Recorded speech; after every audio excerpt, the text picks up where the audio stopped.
I do have some remarks though, and they're about Memorial Day.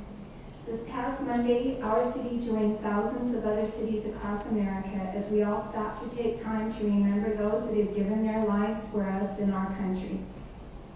In fact, many of our fallen gave their lives for the safety of the entire world. Their numbers are legion. It is said that our city had more young soldiers die in Vietnam than any other city in our state. Many were my personal friends. In actuality, many were just children right out of Adams City High School. Memorial Day is a vastly different day than any of our other holidays. Veterans Day celebrates all veterans, both living and dead. The 4th of July celebrates our independence.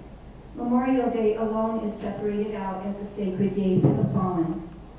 Commerce City has stood out among other cities in Colorado and indeed the United States as so respecting our war dead that we have managed to now be holding the largest Memorial Day parade in Colorado. For 45 years, we have brought our treasure, time, and energy to make this day as sacred as possible. 2 years ago, we moved the grandstand so that our war memorial and our wreath-laying ceremony would be the total focus of the day. Complete with the ROTC Honor Guard, the singing of the national anthem, the playing of taps and a prayer, the beautiful wreath is laid in the greatest honor. This year, though, the most disrespectful and the most despicable thing happened, and I cannot be silent about it. During the most sacred time of our wreath-laying ceremony, the playing of taps, yes, I said the playing of taps, Mrs. Jeanette Lewis, Mr. Robert Bashaw, and the board and administration of the Adams 14th School District had the owners of the Gateway News served a summons for a lawsuit. The timing was carefully calculated, and Lewis and Bashaw had been invited to be special judges. They used their positions not in a way for respect for our fallen heroes, but to their great shame. Mrs. Lewis was seen walking off laughing at her appalling deed during our ceremony. Why they chose to use our most sacred event, not an event of their own, of which they have many, and they would have never have dreamed of doing this at their own students' graduation, shows such a disregard for the day and all of the war heroes that is beyond anyone's imagination, especially since their own ROTC unit was standing at attention. And many of those youngsters will now join the almost 100 years of students walking out of Adams City High School and into war.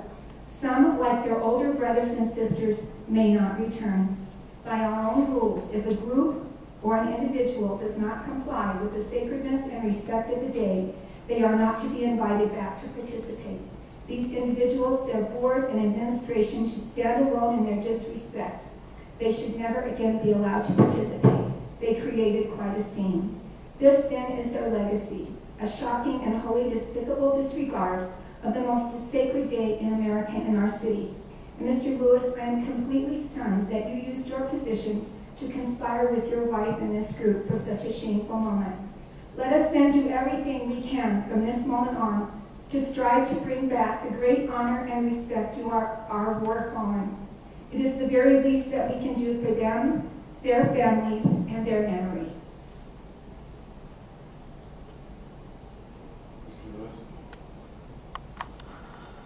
I think maybe I better set the record straight on this a little bit. I have not got the authority to serve anybody papers, and neither has my wife. Paper was served by the Adams County School Board District 14. Maybe we ought to come up with another stupid ordinance and say, you know, we cannot serve people, any people on Memorial Day. Potential process servers. Lewis has Please don't come here to serve me papers. Court ordered. You might expand on your despicable acts and say maybe why they serve them. Maybe why they serve these papers. I don't think I conspired with anybody to serve these papers.